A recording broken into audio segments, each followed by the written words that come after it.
Hello everybody and welcome to this Mexican capital video of Cuernavaca, the capital of Morelos. This video footage is a little bit old, it's from 2017, but as you will soon discover, Cuernavaca is a town that is ageless in time. Hello, so I am in Cuernavaca in the state of Morelos, and behind me is the palace of Cortez. Cortez built this palace. He first came to the area in 1582. After he conquered it from the Aztecs. It was one of the first cities that he conquered even before he conquered Mexico City. Unfortunately, there is a museum behind me, but unfortunately it's closed right now because the earthquake in September of 2017 destroyed the towers, as you can see. So they're trying to repair it, so you can't go in. Basically, it's a history museum. Behind me is a plaza here, and I'm gonna go see. Hello again. So I am here in the plaza just behind from Hernan Cortez's palace, which is back there, and this is the square. Every big Spanish city, colonial city here in Mexico has what's known as the plaza. The plaza is typical. You'll have behind me, you have City Hall, also known as Palacio Municipal or the Municipal Palace. This is where they would govern from. Lots of artisans here.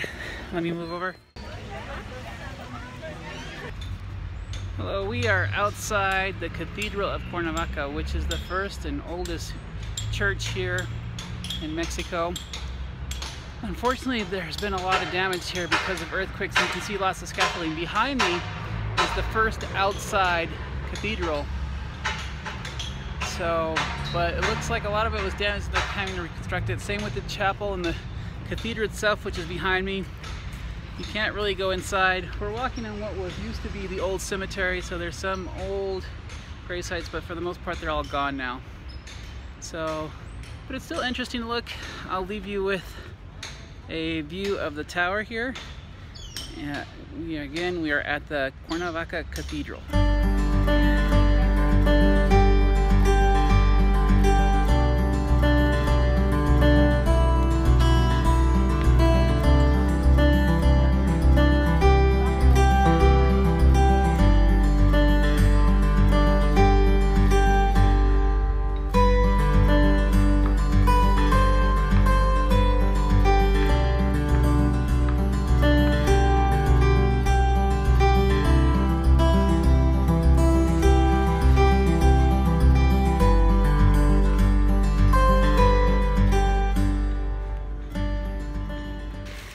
I am in Jardins de Mexico, also known in English as Gardens of Mexico. This is an exposition park here, and its mission is to showcase all the different plants and flowers of Mexico, which is huge, which is good because the park is also huge. There are 5 different sections to this park, and we'll be visiting them today. We are in the main gardens of the Jardins de Mexico, and we are about to go down the main entranceway here. So let's see what we have to see here at Jardins de Mexico.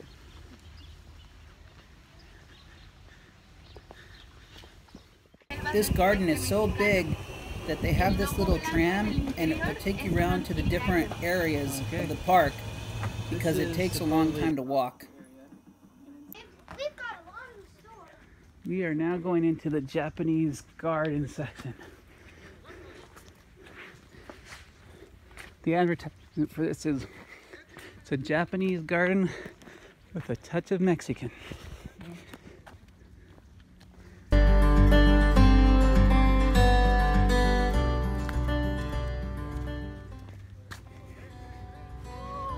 What is that growing at the bottom of it? I don't know.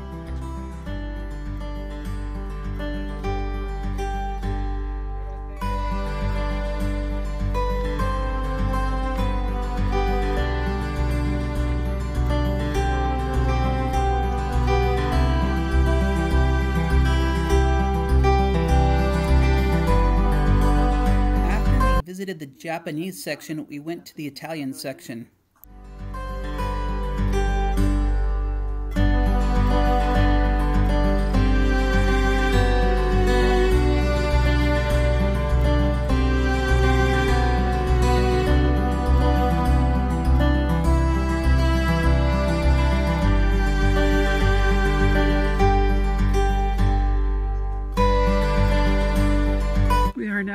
next garden, the garden of the statues.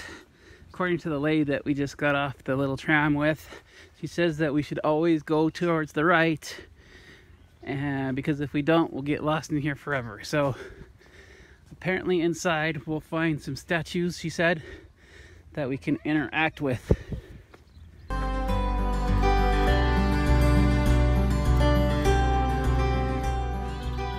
The statue garden has set defined paths that you can kind of interweave and intermingle into. And so you have to look out that you keep onto the path, otherwise you might get lost. This way we do. Okay. So what do you think so far, Denise?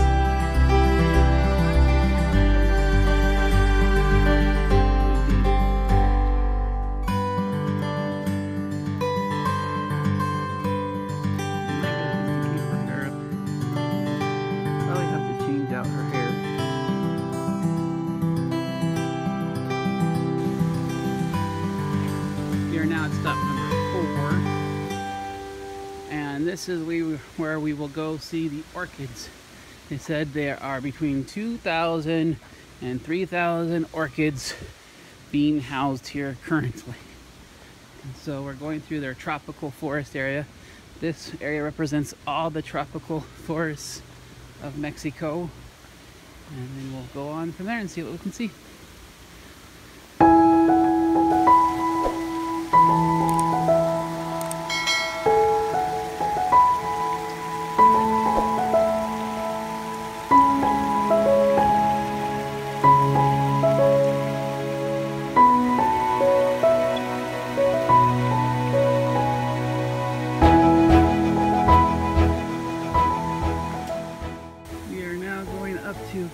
Bitos, which is the kids' playground area.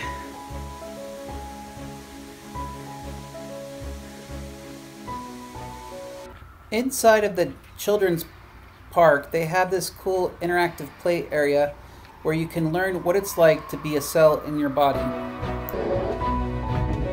We're going inside, and I'm taking some energy inside. Take the energy through. Go. 18 ball here. Take the energy.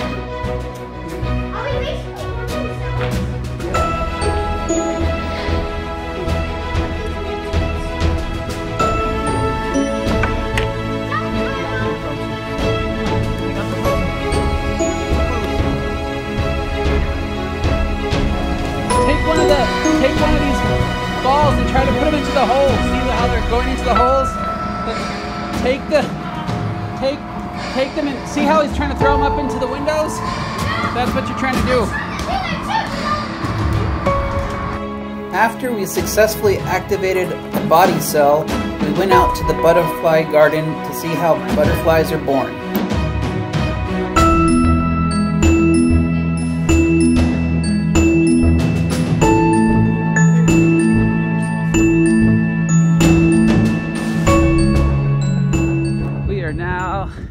In the fifth stop, and this is the Cactus Garden, because of course Mexico would not be complete if it wasn't for cactuses. Right, Denise? Absolutely. That's what I know. There are cactuses.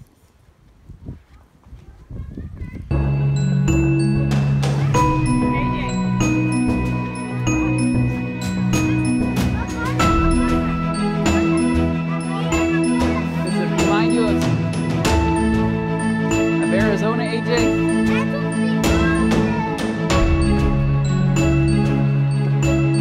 All good theme parks end with a gift shop, and the Jardins de Mexico is no different, except maybe they have some cool little different type of theme park items. After all that walking in the park, it was time to find something to eat. We are at a very traditional, very established Mexican roadside diner called Cuatro Vientos, translated the Four Winds, for an apt name for a place where travelers might come by. And the house specialty since the 1930s is a cut of meat, which I think is pronounced ciensos. Cecina. Cecina. Okay. See, I need help. He has to write it down for me, but that's what it is. Okay. I AJ got a quesadilla, and AJ likes to eat his quesadillas from the middle. I don't know why. And then Denise got sopes, traditional, just little cheese, little bean, and an elote of tamale, which is corn. Corn on corn. I got some fried beans here in a lump, and I'm still waiting for my steak to come out. This is the ceniza steak, very thin steak, served with refried beans and tortillas. Very simple dish, but that's how it goes around here. It's just simple stuff.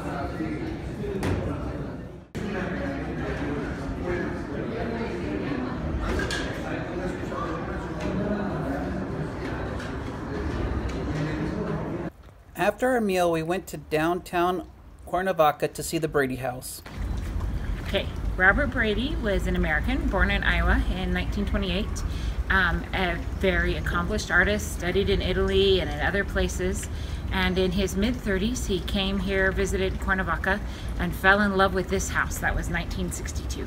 He bought this house, and he spent the next 25 years continuing to travel the world, continuing to make and sell his own art, and to buy the art of his friends and other artists, and then arrange it just so in this museum. So this museum is exactly the way he left his home in 1986 when he passed away. Carefully curated, carefully described, every room created as its own collection. Let's go explore. And he also, when he found... Robert Brady was a big fan of Frida Kahlo and Diego Rivera, so if you look around the house, you'll see a lot of their work in the house. The cost to get in is about $4, and if you get the chance, I highly recommend you take a visit. Hello everybody, I'm here in the University of Morelos, here on the outskirts of Cuernavaca. And it's high up in the hills here, in the outskirts of Cuernavaca. I'm behind the auditorium of General Zapata here, which you can see, and there's a cafeteria down below, which you can see behind me. They have some interesting statues here, which I'm going to show, and some interesting huts. And their mascot here at the university is called the deer, or venado. And so this statue is in testimony to the native population of here, and then there's some statues also dedicated that represent some of the changing that went on here in the area. One good thing about universities is there's a lot of people there who speak English. So if you want to speak a little bit of English and they're willing to practice, go for it. Talk to the people at the university. Well, this is going to do it for this video. I hope you enjoyed looking at the colonial side of Mexico that not many tourists go and see. But it is a beautiful part of Mexico. I hope you enjoyed this video. Please like and subscribe if you did. And we will see you on the next Mexican Adventure video.